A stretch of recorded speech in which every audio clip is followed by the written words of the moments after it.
ग्रामांचल रास्तार दुरावस्था मां मंगला पीठरू मां सारला पीठ को संजोग करुवा यह रास्ता जनसाधारण पलटि मरण जंता चलवा तो दूरर कथा गाड़ी मोटर जावा कष्टकर।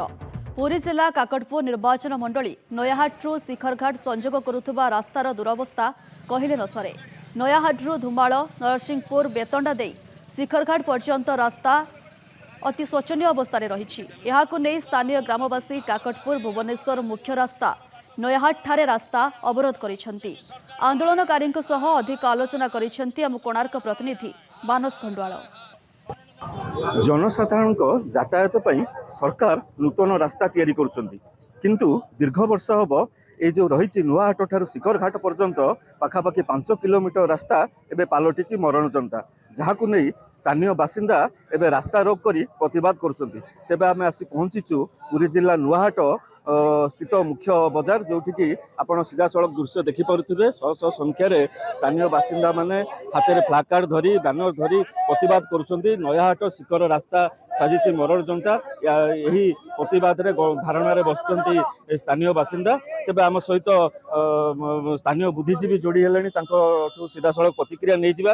आज्ञा कौन कहे कहीं समस्या समस्या है आज्ञा धुमाल जगतसिंहपुर रोड जो शिखरघाट पर्यंत आम रास्ताटी बहुत दिन है 1.5 वर्ष है आमर मरण जनता पलटि बड़ बड़ खाल होती जहाँफल कि आम अंचल झील मैंने स्कूल को जाना कॉलेज जाना माँ मैंने गर्भवती महिला मैंने डाक्तरखाना जावार अवहेला कर 108 को डाकिला 108 गाड़ी जाना ताठू बड़ी दुखद घटना कौन थी से आम दाबी करुँ ये जो शिखरघाट धुमाल रास्ता को स्वतंत्र भाव में स्थायी प्रतिकार करी काम करा जाऊ नचेत भविष्य में आम राजरास्ता पर 1000 संख्यार माँ मैंने अंचल बुद्धिजीवी मैंने आसी रास्ता को अवरोध करी ये समस्यार समाधान स्थायी समाधान जदि न करा जाए ताहले सबुदिन रास्ता को बंद करा जीवो। तेबे एठी मोटे सूचना देवाक चाहे ये जो रास्ताटी संजोग करिछि शिखरघाट को ये 3टी जिलार जनसाधारण आप निर्भर करती। राति पाइले माँ मंगला पीठरू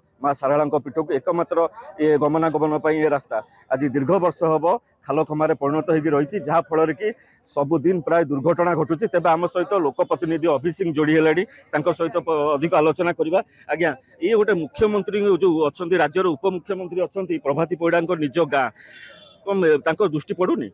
आज्ञा अभिमन्यु सिंह धुमाल ग्राम पंचायत सरपंच प्रतिनिधि। आज्ञा जो कथा कहले आपण गणमाध्यम जरिया आम 8 मास तले प्रशासन को जनईलु पूरी कलेक्टर एसपी सीएम को जनईलु तार कौन समाधान आज्ञा है ना। आपण लक्ष्य रखिए नयाहाट बजार एक बड़ बिजनेस केन्द्रस्थली एटी आज्ञा केन्द्रापड़ा जिला जगतसिंहपुर जिला कटक जिला पुरी जिला बहुत हजार हजार संख्यार आज्ञा बहुत लोग यातायात करती। यहाँ काकटपुर भुवनेश्वर मुख्य रास्ता आज्ञा जो शिखरघाट और नरसिंहपुर शिखरघाट को रास्ता जाइए आज्ञा से गोटे मरण जनता पलटि आज्ञा कहले प्रभात परिड़ा निमापड़ा निर्वाचन मंडल छिड़ा होते सत कि एरिया है आमर आज्ञा नयाहाट अंचल से प्रति मसरे 2 ରୁ 3 थर आसुंच से देखला कौन समाधान करूना जदि आज्ञा यार कौन समाधान न हुए आगामी दिन में हजार हजार संख्यार बुद्धिजीवी माँ मैंने एवं युवक मानक धरी आम राजा रास्ता को अनिर्दिष्ट काल को आज्ञा बंद रखू। आमर दाबी रही आपण मान जरिया गणमाध्यम जरिया सरकार पाखे पहुँची आर तुरंत कार्य करा जाऊ।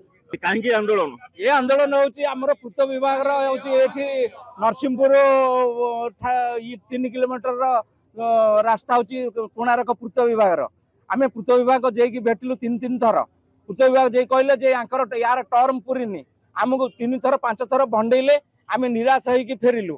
निराश हो फेरिया पर आम निष्पत्ति नेलु रास्ता को ओह्लैबू। आज रास्ता को ओह्लैचु जदि सरकार यार ये रास्तार पुनर्निर्माण न करेंगे पुणी आगामी दिन में पुणी अनिर्दिष्ट काल कि बाजार को बंद करा निष्पत्ति नहीं। शुणी पारे जदि सरकार बेलू ए रास्तार पुनरुद्धार जदि न करेंगे ताले अनिर्दिष्ट ए रास्ता को बंद करने ग्रामवासी अड़ी बसुँच। पूरी काकटपुर मानस कुंड नंदिघोष टीवी।